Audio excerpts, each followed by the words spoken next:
On my 73rd birthday, my husband stood another woman and two children next to me and told our guests, "This is my second family, the one I've been hiding for 30 years. My daughters watched in horror, but I simply smiled, handed him a box, and said, "I knew. This gift is for you." He opened it, and his hands began to tremble. Before we begin, I would be very happy if you would subscribe to our channel, hit the like button, and let me know in the comments which state or country you are listening from. I'm always interested to know where my listeners live. Enjoy the story.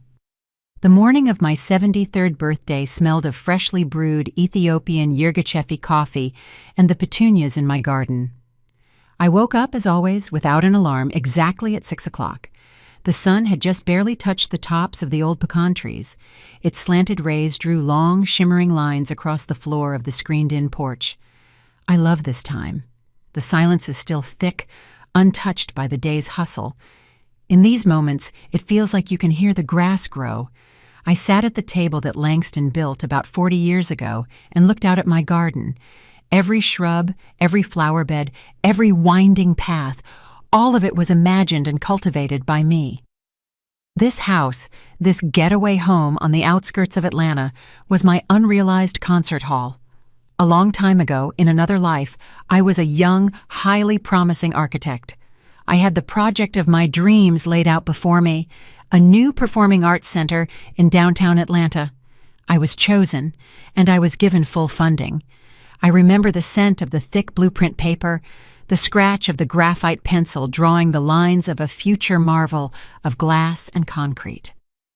Then came Langston, with his first genius business idea, imported high-end woodworking machinery that was supposed to make us rich. We didn't have the money, and I made a choice. I liquidated the inheritance meant for my dream, for my future, and gave him every dime. The business crashed and burned within a year, leaving behind only debt. And I stayed here. Instead of a concert hall, I built this house, pouring everything I had into it. The remnants of my talent, all my strength, all my unspent love for form and line. This home became my quiet masterpiece, a masterpiece no one else save me considered it to be. "Aura, have you seen my blue polo? The one that looks best?" My husband's voice yanked me from my memories.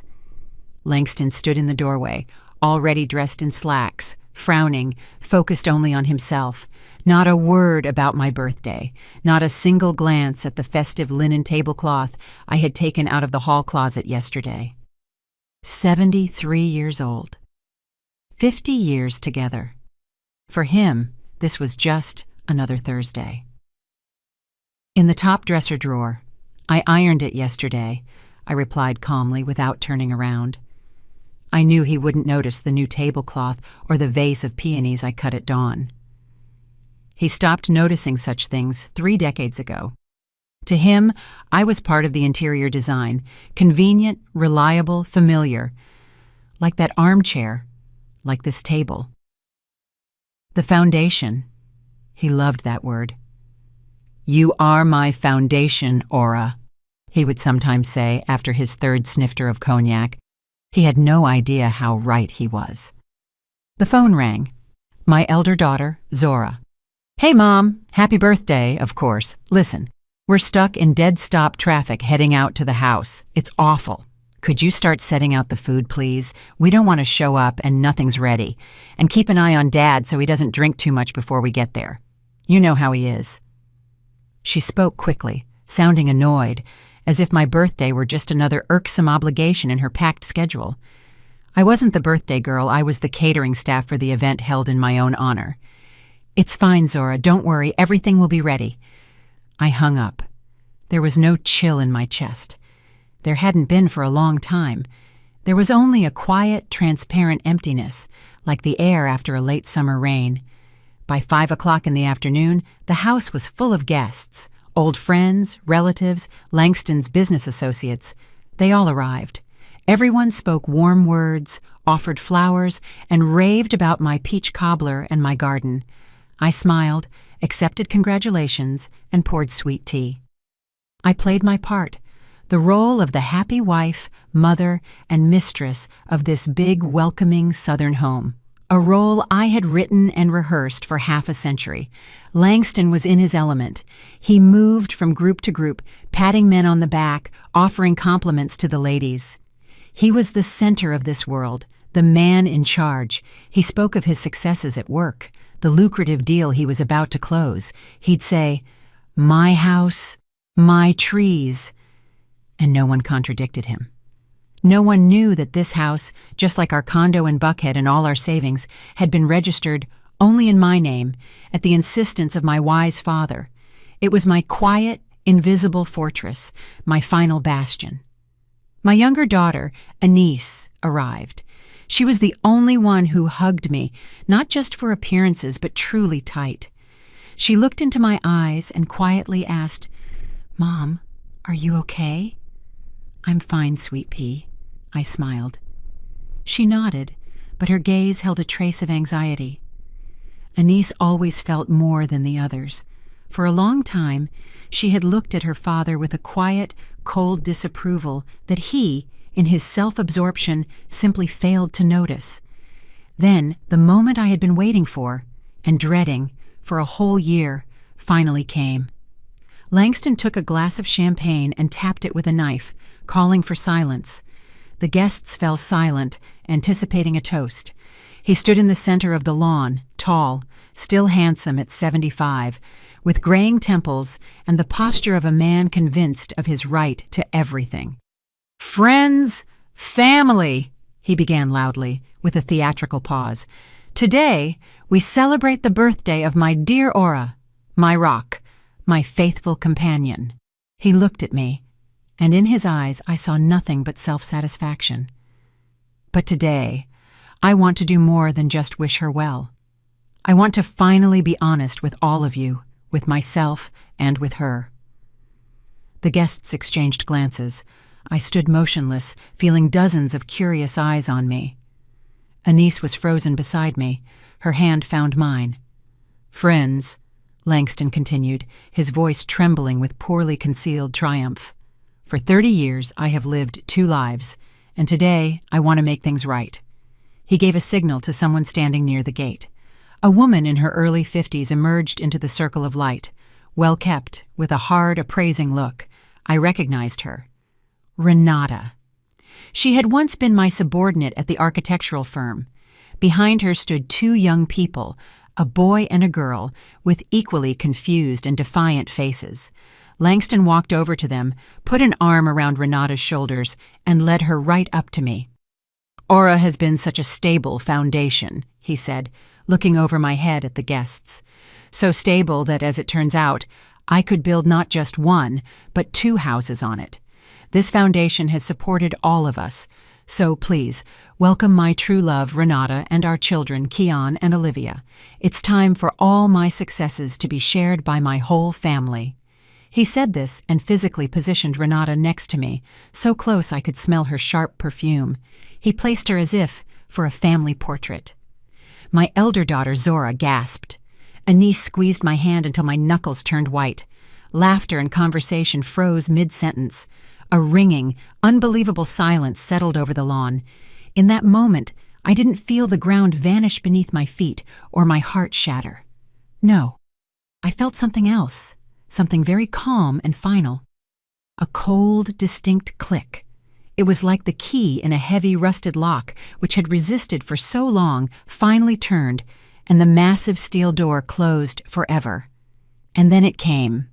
The thought was not loud, not panicked. It was quiet and clear, like the chime of a solitary bell in freezing air. I stood between my husband and his woman, like the central support of a bridge spanning the 2 shores of his lie.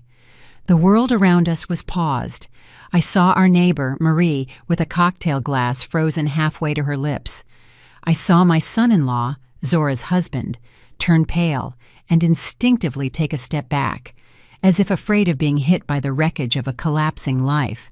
The silence was so dense it felt palpable. It pressed on my ears, drowning out the sounds of summer, the chirping of crickets, the rustle of leaves. I slowly turned my head and smiled, not bitterly, not vengefully. I smiled that polite, slightly detached smile with which the lady of the house greets latecomers. I scanned their stunned faces, pausing for a split second on each, letting them know that I saw them, that I was here, that I was fully conscious. Then I turned back to Langston. He was still holding Renata's shoulders. His face was glowing with self-satisfaction and the significance of the moment. He was waiting for my reaction, waiting for tears, hysterics, a scene.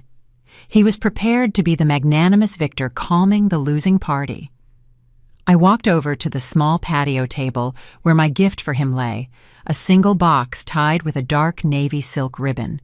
The wrapping paper was thick, ivory-colored, and unadorned, strictly elegant. A year ago, when I first found everything out, I spent hours choosing that paper. It was important to me that everything be impeccable. I picked up the box. It was light, almost weightless. I returned to Langston, who was watching me with confusion. "I knew, Langston," I said. My voice did not tremble. It sounded level and calm, perhaps a little quieter than usual. "This gift is for you." I held out the box. He hesitated for a moment. His script, so meticulously directed, had glitched. This part wasn't in it. He mechanically released Renata's shoulder and took the gift from me. His fingers touched mine, warm, slightly damp. I pulled my hand away. He looked at the box, then at me. Confusion flickered in his eyes, quickly replaced by a condescending smirk. He probably figured it was some pathetic gesture, an attempt to save face. Maybe an expensive watch or cufflinks, a parting gift. He pulled at the bow. The silk ribbon slipped onto the grass like a dark snake. He tore off the paper. His movements were less confident now, slightly more abrupt than necessary. Under the paper was a plain white cardboard box. He opened the lid. I watched his face. Inside, in the emptiness where my heart used to be, nothing stirred. I was a front-row spectator at a play whose ending I knew by heart. He looked inside. At the bottom of the box, resting on a white satin lining, was a single, simple house key. A standard American key, smelling of new paint, and next to it, a sheet of thick paper folded into quarters. Langston took it out and unfolded it. I watched his eyes dart over the lines, first quickly, then slower, as if stumbling over every word. I knew those words by heart. I had helped my lawyer draft them. Notice of termination of marriage due to long-term marital infidelity, based on documents of sole property ownership. We hereby give notice of the immediate freeze of all joint accounts and assets. Order to cease and desist. Access to property located at the following addresses: 1. Decatur Street, Atlanta, GA, the house. 2. The Buckhead Condo, Atlanta, GA, the apartment. His left hand, the one holding the sheet, was the first to tremor, a fine, almost imperceptible shake that traveled up to his shoulder. Then his right hand began to tremble too. The paper rustled in his grip like an autumn leaf in the wind. He looked up at me. The self-satisfaction was gone. The triumph had vanished. Looking at me now was a confused, aging man with an ashen face. In his eyes was neither anger nor hurt, only pure animal bewilderment.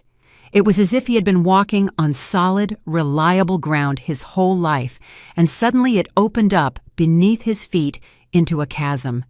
He tried to say something, opened his mouth, but only a quiet, hoarse gasp escaped. He looked at the paper again, then at the key, then back at me. He searched my face for an answer, a hint, a sign that this was some sort of cruel, ridiculous joke. But my face was a mask, calm, impenetrable.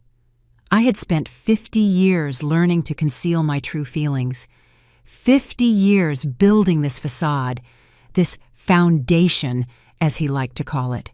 And today, that facade held.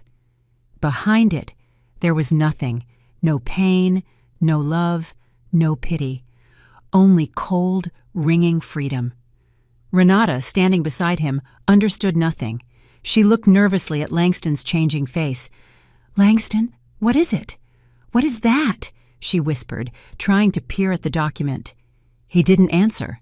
He just stood there staring at me, and his world, so comfortable, so secure, built on my life, my money, and my silence, was collapsing live in front of all his friends and family. I held his gaze and then slowly, very slowly, turned to Anise, my girl, my only true anchor. She was looking at me, and her eyes were filled with tears, not of pity, but of pride. She understood everything. I gave her a small nod and said just loud enough for her to hear, "It's time." She gripped my hand tighter. That was enough. The show was over. Time to drop the curtain. Anise understood without words.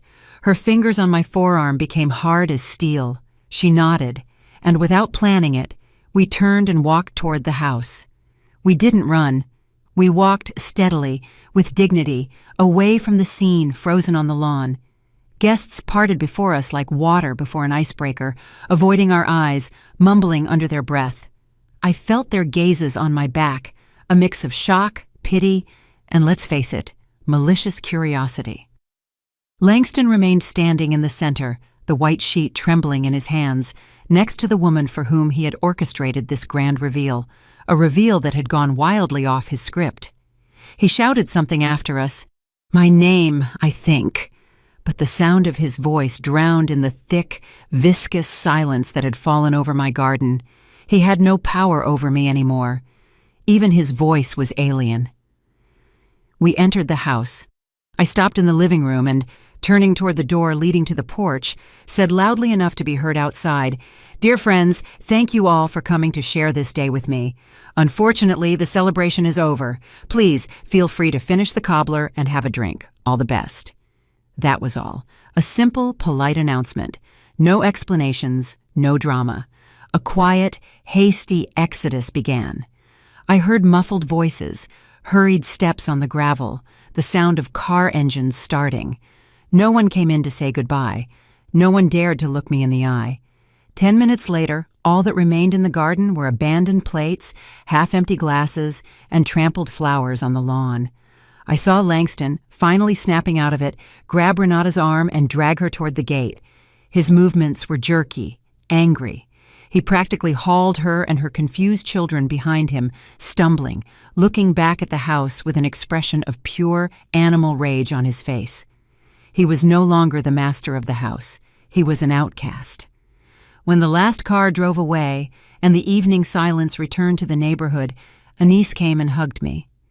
"It's all right, darling," I said, stroking her hair. "Everything is exactly as it should have been. Will you help me clear the table?" And we began to clean. In silence. We collected the dirty dishes, folded the tablecloths, and took out the trash. This familiar, monotonous work was calming. Every gesture was purposeful, every movement known. I washed the glasses, the same thin bohemian crystal ones we received as a wedding gift. The water washed away the marks of strange lips, strange wine. I felt that along with the grime, something else was being washed away. 50 years of sticky web that I had mistaken for family ties. Anise worked beside me, occasionally casting me worried glances. She was waiting for me to break down, to cry, to scream. But I was calm. Inside me it was quiet and empty. There was no pain, no resentment, only a massive, cold relief. It was as if I had carried an unbearable weight on my shoulders my whole life, and now, finally, I had dropped it. It was late when we finished. The house was clean and quiet again. Mine. I brewed us some mint tea from the garden. We sat on the porch, wrapped in blankets, and watched the dark, star-studded sky. Then my cell phone, lying on the table, vibrated, sharp, jarringly disrupting the peace. Anise picked it up. Langston's name flashed on the screen. The call was dropped, and a second later, a new voicemail notification arrived. Anise looked at me questioningly. I nodded. She switched on the speaker, and the voice shattered the night's silence, distorted with rage, breaking into a rasp. "Aura, are you out of your mind? What kind of circus did you pull? You humiliated me in front of everyone. Is this your little tantrum, your petty revenge? Are you completely senile in your old age? I'm trying to pay for a hotel and my cards are blocked. My cards. Do you understand what you've done?" He was choking on his fury. In the background, I heard Renata's placating voice. "Langston, calm down. Don't talk like that." "Don't talk like that?" he shrieked. "She left me penniless. Ora, I don't know what kind of midlife crisis you're having, but I'm giving you until morning to turn everything back on. Call the bank and say it was a mistake, a ridiculous joke. Otherwise, I swear you'll regret it. You hear me? You will bitterly regret this. Wise up before it's too late." The message cut off. We sat in silence for some time. Even the crickets seemed to have stopped. Anise looked at me. Her face was tense. "Mom." I slowly took my cup of cooling tea. My fingers were steady. I took a sip. The mint taste was fresh and clean. "He still doesn't understand," I said. "He and Renata. They think this is a fit, a woman's tantrum, a silly comical bluff that will end by morning when I come to my senses. They didn't see the plan, the preparation, or the cold fury that accumulated in me for a year and turned into ice. They only saw what they wanted to see. An aging, wronged wife who dared to make a scene. They still consider themselves to be in charge." I looked at Anise. Her eyes held the same question as Langston's voice. "What now?" I set the cup on the table. The sound of porcelain on wood was the only sound that night. "I have a meeting with my attorney at 10 o'clock tomorrow morning," I said quietly. "I want you to come with me." My voice was level. There were no doubts within me. My husband's furious cry, recorded on my voicemail, didn't frighten me. It only strengthened my resolve. Just as a blacksmith plunges red-hot metal into cold water to make it harder, so his words turned my will into steel. The drive into Atlanta the next morning was silent. Anise drove, gripping the steering wheel tightly, her gaze fixed on the road. I looked out of the window at the suburban Georgia scenery rushing past, but I didn't see it. I only saw his face, bewildered, flushed with anger, contorted with incomprehension. He still believed this was my blunder, something that could be canceled like a wrong order at a restaurant. He didn't realize that yesterday was not the beginning, but the end. The final period I had been working toward for an entire year. Attorney Victor Bryant's office was in an old Atlanta building off Peachtree Street. A heavy mahogany door, the scent of expensive cologne, and old books. Victor Bryant himself was a man who suited his office. Solid, older, with an attentive and inscrutable gaze. He had worked with my father, which is why I sought him out. I knew I could trust him. He met us at the door, led us to a large table, and offered us coffee. We declined. "Well, Orasade," he began when we were seated, speaking in a level, businesslike tone. "As we agreed, all initial notices have been sent, and accounts and assets are frozen. The process has been launched. Has Langston or his representatives contacted you?" "There was a voicemail," I replied calmly. "Threats and accusations of hysteria." Victor Bryant nodded, as if this was exactly what he expected. "That's predictable. He hasn't grasped the seriousness of the situation yet. He's still playing his familiar game, where he's the boss, but that will change soon." He paused, clasping his hands on the table. His gaze hardened. "Ora, we launched the standard procedures, but there's something else. When you first came to me, out of old habit and respect for your father's memory, I felt it necessary to conduct an additional deeper check, just as a precaution. I needed to understand what we were dealing with, and my fears, unfortunately, were justified. Even more so." He pulled open a desk drawer and took out a thin file. He placed it in front of me. There were no labels on the folder. "I am obligated to inform you of something extremely unpleasant. This goes beyond his infidelity. It speaks to a calculated, premeditated action directed personally against you." Anise tensed, her hand resting on mine. I did not move. I just stared at the folder. "What is it?" I asked. Victor Bryant opened the folder and slid several sheets toward me. "This is a copy of a petition filed by your husband 2 months ago with the county's behavioral health unit. An official request for a compulsory psychiatric assessment regarding your competency." Time stopped.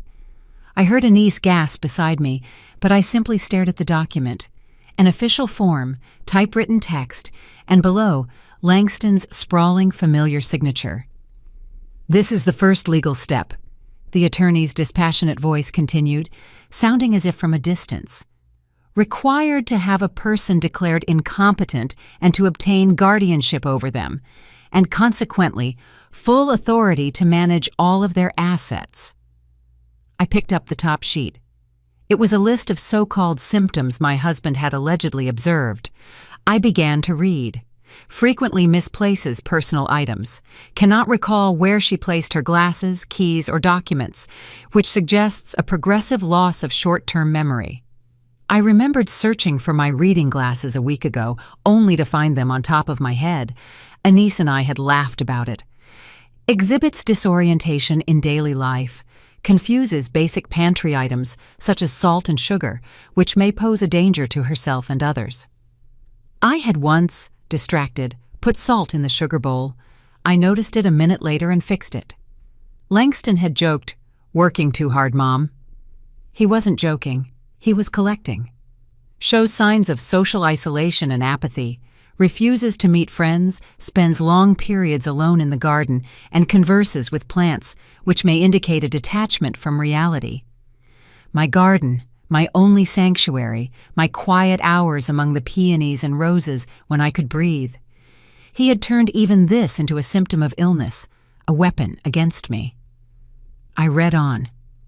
Every line was poison, a grain of truth distorted beyond recognition, carefully mixed with blatant lies.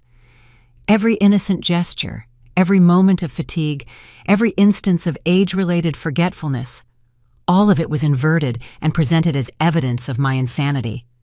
My hands, resting on the polished surface of the table, did not shake, but I felt the warmth draining from my fingertips. First one, then the other. The cold slowly crept up to my palms, my wrists. It was as if my blood was retreating, leaving behind an icy emptiness. I looked up and out the window. Life was bustling beyond the thick glass. People hurried about their business, cars crawled in traffic, the sun shone. But for one brief moment, all that noisy, bustling Atlanta day froze for me. The sounds vanished. An absolute vacuum-like silence fell, and in that silence, I understood. This wasn't just infidelity. Infidelity is about the betrayal of love, but this was about something else, a complete, cold, calculated destruction. He didn't just want to leave for another woman. He wanted to erase me, to strip me not only of my home and money, but of my mind, my name, my very self, to turn me into a voiceless shadow, locked within four walls, while he and his true love enjoyed everything I had created in my life. The last warm ember in my soul, which I had perhaps unknowingly saved for him, an ember of pity or shared memory, didn't just go out. It turned into a piece of ice. I slowly placed the documents on the table, stacking them neatly. I looked at Victor Bryant, then at Anise's pale, frightened face. "Thank you, Victor," I said. My voice was just as level as before, but something in it had changed, something permanent. "The picture is now complete. What are our next steps?" Victor Bryant acted swiftly, with the cold, honed efficiency of a surgeon removing a tumor. While Anise and I drove back to the house, his couriers were already delivering notices across Atlanta. His assistants were already calling the banks. The mechanism I had so long and painstakingly prepared was set in motion with a single nod in his office. The first blow, as Victor later told me, found Langston where he least expected it, having breakfast in an expensive hotel. He and Renata were likely still discussing my ridiculous outburst, planning how they would magnanimously accept my repentance. At that moment, a man in a sharp suit approached their table and silently placed a thick envelope in front of Langston. Inside were not just divorce papers. There was an official court order prohibiting him from approaching or contacting me, except through lawyers, and a separate mandate forbidding him from entering any property registered in my name. I can imagine him reading it. How the condescending smirk slid from his face, replaced by angry crimson patches. He probably crumpled the paper, threw it on the floor, shouting about overreach and how half of everything was his. He still believed it. He believed that his 50-year presence in my life automatically entitled him to everything I had earned, built, and saved. The next step was a reality he crashed into like a wave against a rock. They drove to the Buckhead condo. He probably intended to create a scene, break down the door, and prove who was in charge. Instead, he just stood on the landing, helplessly jabbing his key into the new shiny lock. His key no longer fit.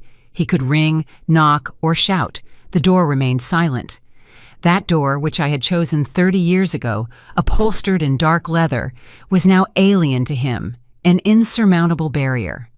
I was at the house during this time. A locksmith arrived, an older, taciturn man. He worked quickly and silently. With clang and scrape, he removed the old locks from the gate and the front door, the very locks Langston had keys to. I stood on the porch and listened to those sounds. Every turn of the screwdriver, every click of the new mechanism was music, the music of liberation. This wasn't revenge. It was disinfection. I was cleansing my home of filth. The last, most humiliating blow awaited him on the street outside the condo, as he, exhausted and angry, was about to drive off to concoct a new plan. He saw a tow truck pull up to his car, the gleaming black SUV I had given him for his big birthday 3 years ago. 2 workers in orange vests efficiently hooked up the vehicle and began hoisting it onto the platform. Langston rushed toward them, waving his arms, shouting something about private property. But the foreman silently handed him the paperwork, an official notice of the return of property to the lawful owner. My name was on the paper, Ora Sade Holloway, owner. I imagine Renata's face in that moment. She stood nearby on the sidewalk, watching as the symbol of their security, their status, slowly drove away into the unknown. Blocked cards are an inconvenience. Divorce papers are a scandal. A locked door is an insult. But when your car is towed away right in front of you, when you are left standing on a sidewalk in Atlanta with no money, no home, and no transportation, that is when realization hits. In that very moment, I am sure her condescension turned to fear. She looked at her man, who was helplessly shouting after the tow truck, and she understood. She understood that they were not dealing with an offended, weeping old woman, not with a victim who could be calmed and deceived. They had run into something cold, silent, and absolutely methodical.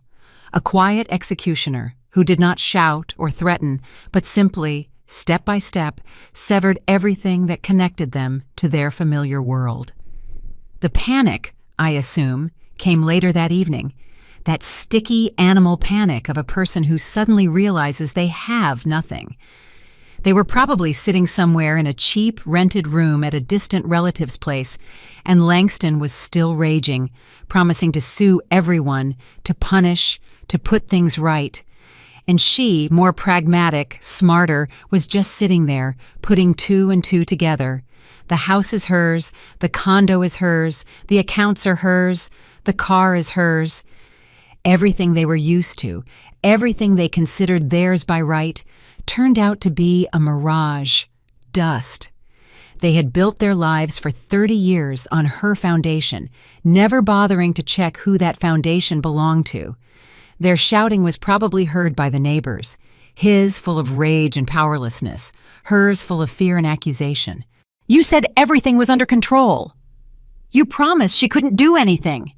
"We should have acted sooner, Langston, with the doctors, with the assessment." "They didn't lose yesterday, on my birthday. They lost 2 months ago, when he put his signature on that petition. He handed me the weapon himself. He showed me himself that this was not about love or grudges. This was about survival, and I accepted the rules of this war." A phone call from a niece late that night confirmed my thoughts. Her elder sister Zora had called her, completely in tears, hysterical. "Dad called," she sobbed into the receiver. "He was screaming that Mom had gone crazy, that you're manipulating her, that she kicked him out onto the street, left him with nothing. Anise, what is happening? We have to do something. He's our father." Anise answered her coldly and levelly. "Where were you, Zora? When he stood his mistress next to Mom on her own birthday? Where were you when he humiliated her in front of all the guests? Zora mumbled something incoherent about needing to talk. You can't just do this. She, like her father, didn't see the depth of it. She only saw the disruption of the usual order of things. I took the phone from Anise. Zora, I said calmly, don't worry. Your father will be just fine. He's simply learning to live independently, for the first time in 50 years. I hung up the phone without waiting for her reply. I slept soundly that night, as I hadn't for many years.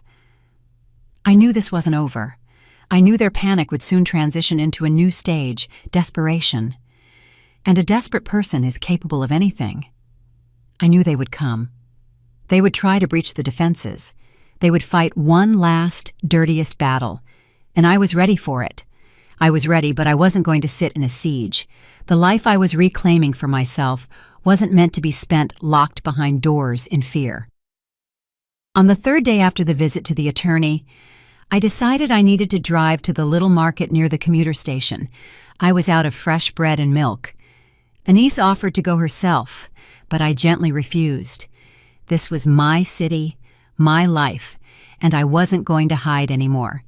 The day was warm, smelling of dust and flowering jasmine. I walked unhurriedly, enjoying the simple things, the sun on my face, the weight of the light shopping bag in my hand, the feeling of solid earth beneath my feet. I bought everything I needed: a loaf of sourdough, a carton of buttermilk, some goat cheese. Nothing special. Just food, just life. They were waiting for me by the exit. A car, old and battered. Not theirs, apparently borrowed from an acquaintance, braked sharply right at the curb. Langston practically fell out of it. Renata followed more slowly, but with the same predatory resolve. They looked awful. Langston was wearing the same blue polo I had ironed for him on my birthday, but now it was crumpled, the collar soiled. Dark circles were beneath his eyes. Renata was without her usual flawless hairstyle. Her face was pale and angry. The polish was gone. All that remained was fatigue and poorly hidden panic. They stood in front of me, blocking the way. "Aura," Langston began. His voice was a mix of anger and pleading. "We need to talk. You can't do this. You just can't." I looked at him silently. In my hands was the grocery bag. I didn't feel fear, only a slight curiosity, like an entomologist examining a caught insect. "You've cut off everything. Everything. How am I supposed to live? You threw me out like a dog after 50 years. 50 years of our life. Do you even understand what you're doing?" He waved his hands, trying to attract the attention of passers-by. A few people turned around, but seeing a typical family quarrel, they immediately lost interest. I continued to stay silent. I let him vent. I knew that beneath that torrent of anger was only fear. He always did this. When he was scared, he started yelling. Seeing that his rage made no impression on me, he changed tactics. His shoulders slumped, his voice softened. Pitiful, pleading notes crept into it. "Sweetheart, remember everything. Remember when we were young. When we built this house, how we raised our girls. Does none of that mean anything? Can you really wipe it all out in a single day? This is our life together, our history. I made a mistake. Fine, I admit it. But is it worth destroying everything to the ground? Think about the children, the grandchildren. What will we tell them?" He tried to look into my eyes, searching for a spark of the old Aura. The one who always forgave, the one who always understood, the one who always sacrificed herself for his comfort. But he was looking into a void. That Aura was dead. He had killed her himself 2 months ago when he wrote those lying words about my insanity on paper. Renata stood next to him. She understood his pleas weren't working and decided to enter the game. She stepped forward. Her gaze was sharp and cold. "Aura Sade," she began, trying to maintain dignity, but poorly concealed hatred slipped into her voice. "You can think whatever you want about me. You can hate Langston, but did you think about my children? What did they do wrong? My son just graduated from Morehouse. He needs to start his life. My daughter was planning her wedding. You are destroying their future. Whatever your opinion of us, they are his children. They have a right to his support. You're not just taking everything from him. You're taking it from them too. Do you have a heart? She tried to appeal to pity, to guilt. This was their last card. They thought that I, like any normal woman, would be unable to remain indifferent to the fate of innocent children. I listened to them patiently, without interrupting. I let them pour out everything. His rage, his pathetic memories, her hypocritical concern for her offspring. I looked at their faces, contorted with despair, and felt nothing. No anger, no triumph, no pity. Only cold, crystalline clarity. When they finally fell silent, exhausted, a brief pause hung in the air. I could hear the passing commuter train rattling, the nearby sound of children laughing. The world continued its usual life, oblivious to our small drama. I shifted my gaze from Renata's face to Langston's. I looked him straight in the eyes, deeply, so he would know that I saw right through him. I saw all his cowardice, all his weakness, all his rot, and then I asked my question, quietly, almost a whisper, but every word sounded in the silence like a hammer striking glass. Was it your idea or hers to have me declared incompetent? It wasn't an accusation, it was just a question. But it hit them like a slap, a physical blow. I saw the blood drain from Langston's face. He turned deathly white. His mouth fell open, but he couldn't utter a sound. He instinctively took half a step back, as if I had splashed acid in his face. Renata froze. Her eyes widened in horror. The mask of the noble mother fell away instantly, revealing the predatory snarl of a caught thief. They both stared at me with the same animal fear, the fear of exposure. In that moment, they stopped being a team. They looked at each other, and in their eyes was not trust, but suspicion. Did you let it slip? Was it because of you she found out? Their pitiful union, built on lies and calculation, cracked right before my eyes. I didn't wait for an answer. The answer was written on their faces. I simply walked around them, as one walks around two posts on the road, and continued toward my house. I didn't look back. Behind me, I heard their deafening, ringing silence. They remained standing on the sidewalk, crushed, destroyed by a single phrase. I walked home, tightly holding the bag of bread and buttermilk. And for the first time in many months, I felt like I was returning not to a fortress, but simply home. Their desperation, as I had predicted, took on a new form. It turned into cunning, dirty, pathetic, but predictable. 2 days later, Zora called me. She was crying. "Mom, I beg you," she sobbed into the phone. "Dad is crushed. He's willing to do anything just to talk. Uncle Elias is here, Aunt Thelma. We're all so worried. Let's meet at my place, all together, calmly as a family. Please, Mom, for my sake." I knew it was a lie. The family meeting was their last bastion, their final attempt to stage a play where they were the victims, and I was the crazy old woman led astray by my greedy younger daughter. They were gathering an audience, a jury of relatives whose opinions they could still influence. "All right, Zora," I said levelly, "Anise and I will come. What time?" Relief was audible in Zora's voice. She didn't realize I was not coming for a negotiation. I was coming for an execution. We arrived at Zora's apartment exactly at 7 o'clock. Her place, usually so loud and welcoming, greeted us with a tense, thick silence. In the large living room, on the sofas and in the armchairs, sat relatives, Langston's brother, Elias, and his wife, my cousin Thelma, and Zora's family. They all looked at us with the same expression of awkwardness and anxious curiosity. Langston and Renata sat in the center, on the main sofa. They were playing a tragedy. He was hunched over, his hands covering his head, like a suffering King Lear.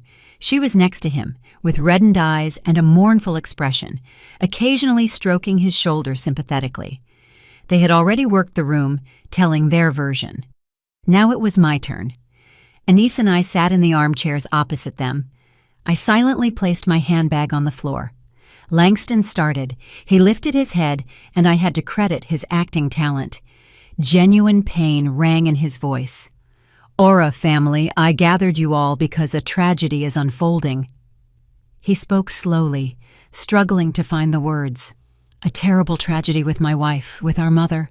I don't know what happened to her. Lately she's become different, forgetful, suspicious. She hides things, talks to herself. Her actions, they are devoid of all logic. What happened on her birthday, what she is doing now, it's not her. It's an illness." He looked at me with such sympathy that for a second one could believe his sincerity. "I understand.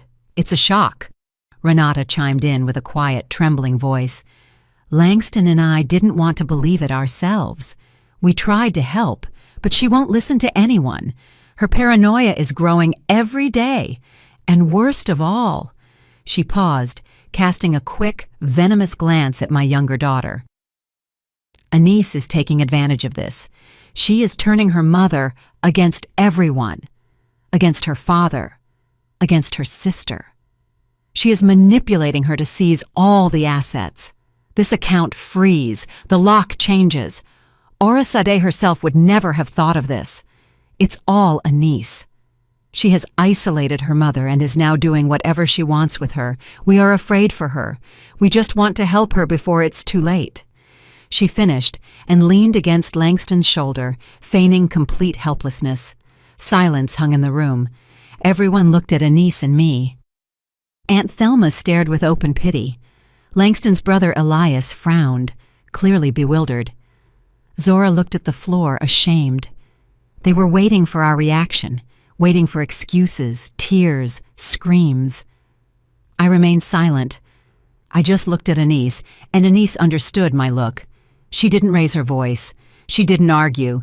She simply leaned over, took the thin folder from the handbag next to me, and placed it on the coffee table in the center of the room. The sound of the paper lightly slapping the lacquered surface was deafening. "Here," Anise said calmly and clearly. "Aunt Thelma, Uncle Elias, here is the petition my father filed 2 months ago. A request to have my mother declared incompetent. It details how she talks to plants and confuses salt with sugar." She opened the folder. The relatives leaned forward. Elias took the top sheet and began to read. His face slowly lengthened. He handed the paper to his wife. Aunt Thelma put on her glasses. Langston jumped up. That's a forgery. Anise, what are you talking about? I did that out of concern. I wanted to help her." "Calm down, Dad," Anise said in the same icy tone. "That's not all." She reached into her handbag again and took out a small digital recorder. She placed it next to the folder. "You speak of paranoia and my manipulation. I think it's something else. For the last 6 months, knowing something wasn't right, I sometimes turned on the recorder when my father came to visit us alone, supposedly to check on Mom. He talked a lot on the phone. He thought no one could hear." She pressed the button. Langston's face turned as white as the paper in the folder. Renata clutched the armrest of the sofa. From the small speaker came a voice. His voice, slightly distorted, but absolutely recognizable. "Yeah, Renata, listen carefully. Tomorrow, when you talk to the doctor, be sure to mention the glasses. Say she looks for them 3 times a day. And the keys. It's classic. They fall for it." A pause. A lighter clicks. "No, don't overdo it. The main thing is consistency. Not once, but constantly. Say she's become apathetic, uninterested in anything, that she sits in the garden all day. The more small, plausible details, the better. We need to create a complete picture of a personality collapse." I saw Langston's brother slowly lift his eyes from the document and look at him with a gaze one reserves for something vile. Then Anise fast-forwarded the recording a little and pressed play again. And that particular phrase rang out. Renata's voice, quiet, ingratiating. "Langston, are you sure it will work? It's taking so long." And Langston's reply, tired, cynical, full of contempt. "Don't worry. A couple more months and everything will be ours. The golden goose has finally stopped laying. It's time to pluck her." Anise turned off the recorder. The silence that followed was more frightening than any scream. It pressed, ringing in our ears. It seemed even the clock on the wall stopped ticking. Langston stood in the middle of the room, opening and closing his mouth like a fish stranded on shore. Renata looked at the recorder with such horror, as if it were a venomous snake about to bite her. Elias, his brother, was the first to break. He slowly stood up, threw the papers onto the table, and looked at Langston, not with malice, but with boundless, icy contempt. "You are no longer my brother," he said quietly and clearly. He took his wife's arm, and without looking at anyone else, they walked toward the exit. Aunt Thelma took off her glasses, her hands trembling. She looked at me, and her eyes were filled with tears of shame. "I'm so sorry, Aura," she whispered. And she, too, walked to the door. Their social world didn't just crack. It evaporated, turning to ash in a single second, crushed by the weight of one short audio recording. They were left alone in the middle of the room, amidst the ruins of their lies. Zora sat in the corner, silently weeping, her face buried in her hands. Anise and I also stood up. I picked up my handbag. We didn't say a word, just turned and walked toward the exit, leaving them alone with their shame. We stepped out of Zora's building into the cool evening air. The door clicked softly behind us, sealing off the past. We didn't look back. We silently walked to Anise's car, got in, and without a word, she started the engine. We drove through the lights of nocturnal Atlanta, and the car was silent. But it was not the tense silence that had reigned in my daughter's apartment. It was the silence of relief. As if after a long, exhausting illness, the fever had finally broken, and all that remained was weakness and purity. There were no more calls from Langston or Zora. No one else tried to reason with us or save them. Their world, built on a lie, had collapsed, and we were no longer a part of it. 6 months have passed. My new condo is on the 17th floor. The windows face west, and every evening I watch the sun set behind the spires of the skyscrapers, painting the sky in incredible colors, from soft pink to fiery crimson. There is no old, heavy furniture here, holding the memory of other people's tears and grudges. Only bright walls, light bookshelves, and lots of air. I sold the house quickly and without regret. The buyer, a young tech professional with a family, was thrilled with the garden. He said the house had a good soul. I smiled and thought he was right. The house indeed had a good soul. It had just gotten tired of serving as a foundation and wanted to learn to fly. Selling the house was not a loss. It was a release. I let go of my beautiful but too heavy masterpiece to start life anew. Now my days belong only to me. On Wednesdays, I go to a pottery studio.